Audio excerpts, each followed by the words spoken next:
Nggih. Setelah tadi kita mempelajari, kita berdiskusi tentang pentingnya gizi bagi ibu hamil. Nah, sekarang kita akan berdiskusi tentang pemeriksaan kesehatan ibu hamil. Ngoten nggih? Nah, tadi di langkah sebelumnya kita kan sudah bentuk kelompok sehat, cerdas dan tinggi. Nah, untuk kelompok sehat sama cerdas tadi kan sudah menyampaikan hasil diskusinya. Nah, untuk sekarang sebelum kita lanjut ke materi berikutnya, saya ingin meminta perwakilan dari kelompok tinggi untuk menyampaikan hasil diskusi mereka. Ngoten nggih. Nah, di sini perwakilan dari kelompok tinggi sinten? Saya, Bu. Ibu Hati nggih, monggo Bu disampaikan. Ya, hasil diskusi dari kelompok 3 yang pertama, ibu hamil periksanya ke puskesmas, Bu. Terus kemudian selama hamil, ibu hamil itu harus periksa setidaknya 4 kali. 4 kali 3 bulan satu kali di 3 bulan pertama, 1 kali di 3 bulan kedua, dan 2 kali di 3 bulan terakhir. Tapi alangkah baiknya apabila setiap ada keluhan atau 1 bulan sekali periksa. Terus selama periksa hamil, saya mendapatkan menjadi tahu detak jantung bayinya. Terus kemudian menjadi tahu ketidaknyamanan yang saya rasakan, menjadi ada solusi ketika ketemu ibu bidan. Cuma itu Pak, Bu. Jadi jawaban dari kelompok tinggi sudah cukup bagus, sudah bisa sudah bisa menyampaikan detail hasil diskusinya, ngoten nggih. Nah, sebelum kita melanjutkan, sejenak kita akan menonton film agar lebih memahami, agar lebih memudahkan buat kita untuk menyerap ilmu materi tentang pemeriksaan kesehatan bagi ibu hamil. Ngoten nggih. Nah, saya putarkan dulu. Ya.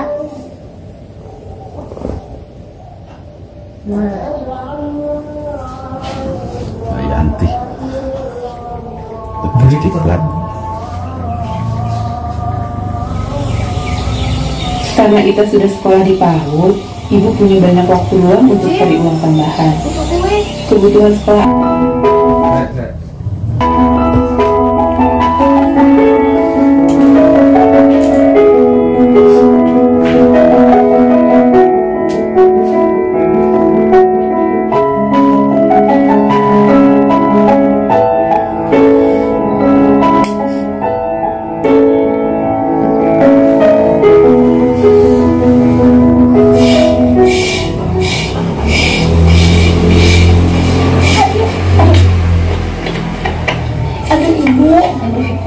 Ibu kenapa? Kok ibu pucat begini, Bu? Ibu lemas ya? Ibu belum sarapan? Sakit? Saya pusing. Ada apa, Bu? Ini Mas, tadi ibu ini tiba-tiba jatuh. Terus sekarang kayaknya lemas banget, nggak bisa berdiri gitu, Mas.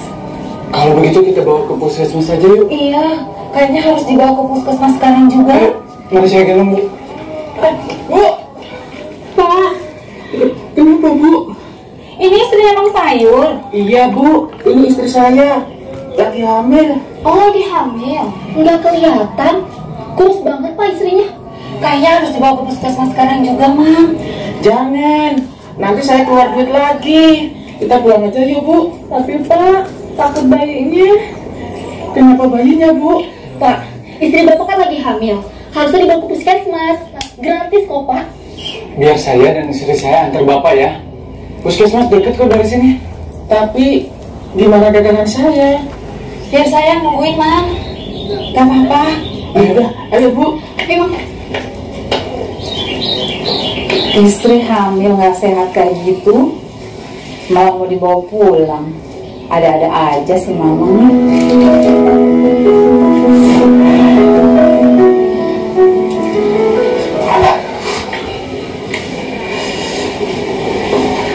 Gimana istri saya, Bu Bidan? Apa pernah kejadian seperti ini sebelumnya? Enggak sih, Bu.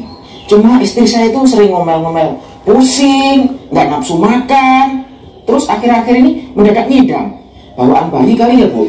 Apa istri Bapak minum tablet tambah darah atau multi mikronutrien yang saya berikan beberapa bulan yang lalu? Apa itu, Bu? Emang perlu ya, Bu? Bapak harus lebih banyak perhatian terhadap kesehatan ibu dan bayi. Tadi cek darah, istri Bapak anemia. Aneh apa, Bu? Oh, pantesan isinya si bapak lemas. Kasian.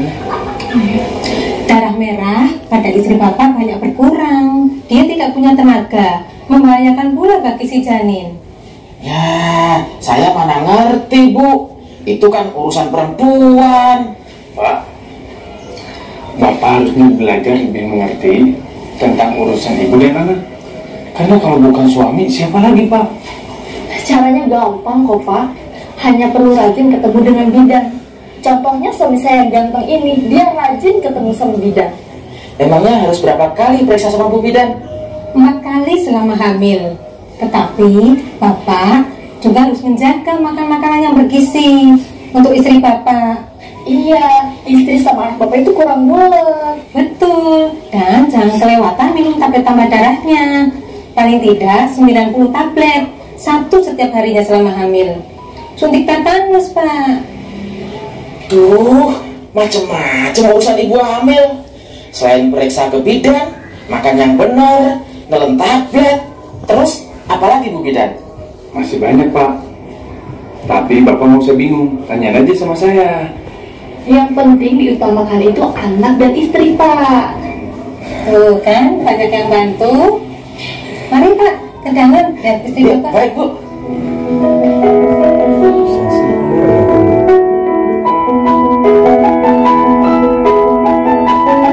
Sampai ketemu besok ya, Pak. Ya, waalaikumsalam. Bu. Iya. Ini meh. Makasih ya, Bu.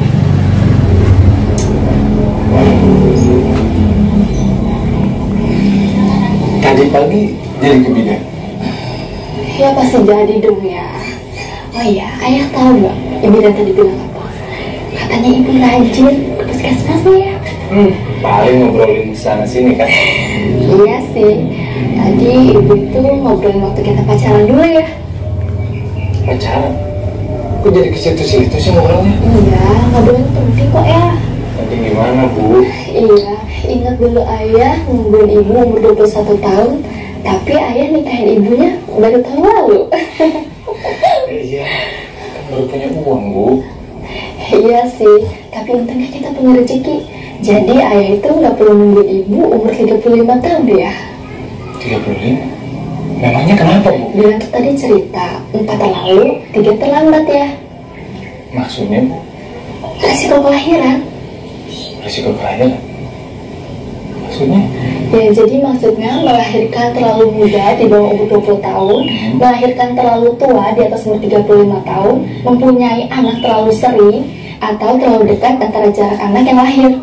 Memangnya kenapa? Kalau terlalu dini atau telat itu bisa membahayakan jiwa ibu dan juga bayinya.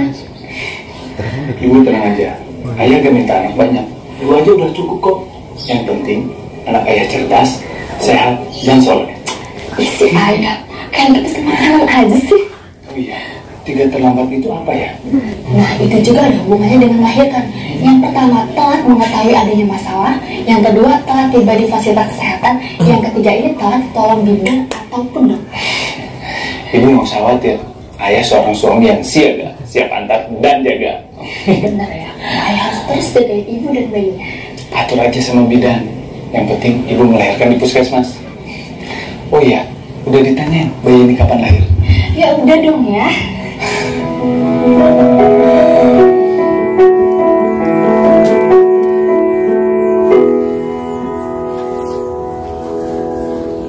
Ampun ya, mentelas filmnya. Yeah. Jadi dari film yang barusan kita tonton, informasi apa saja yang bisa ibu-ibu ambil? Pentingnya ibu hamil memeriksakan kebutuhan. Oke.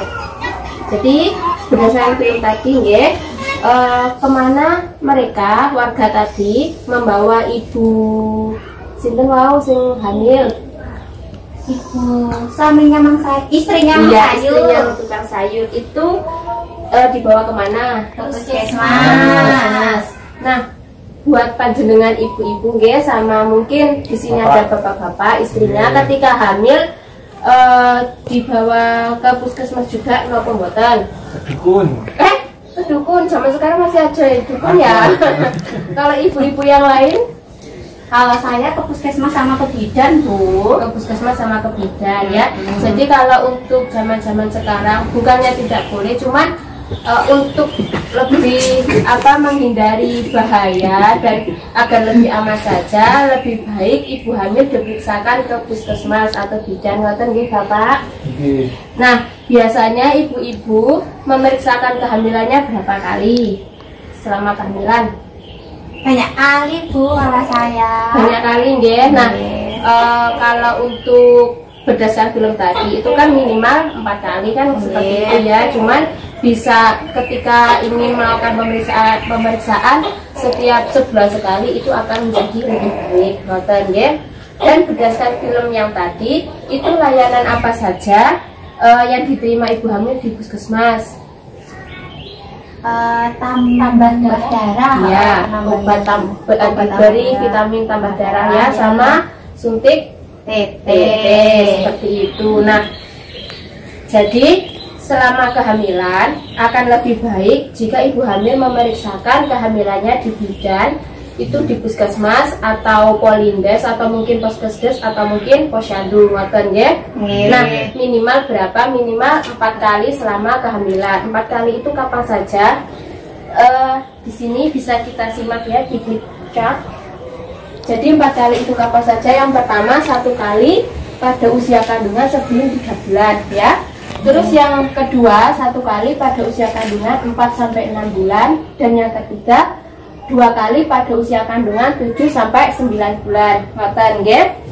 Akan tetapi jika ibu-ibu atau mungkin tetangga ibu wonten sing hamil dan memiliki resiko 4 terlalu, itu harus memeriksakan kehamilannya setiap sebulan sekali, ngoten nggih, untuk meminimalisir terjadinya resiko kehamilan, ngoten nggih. Nah, 4 terlalu itu apa saja? Yang pertama, itu terlalu muda. Terlalu muda itu bisa dikatakan terlalu muda jika usia ibu hamil kurang dari 20 tahun, ngoten nggih.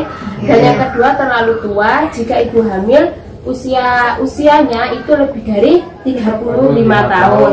Nah, terlalu dekat jarak kehamilan jika jarak antara kehamilan yang pertama dengan yang selanjutnya itu kurang dari 2 tahun, ngoten nggih.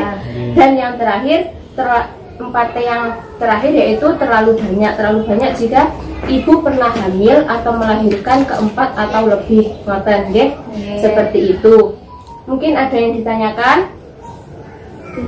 Tidak ada nggih, karena saya rasa ibu-ibu sudah lebih paham, diberikan pengertian sama Bu Bidan, ngoten nggih. Nah, kalau tidak ada pertanyaan kita akan lanjut ke langkah selanjutnya, ngoten.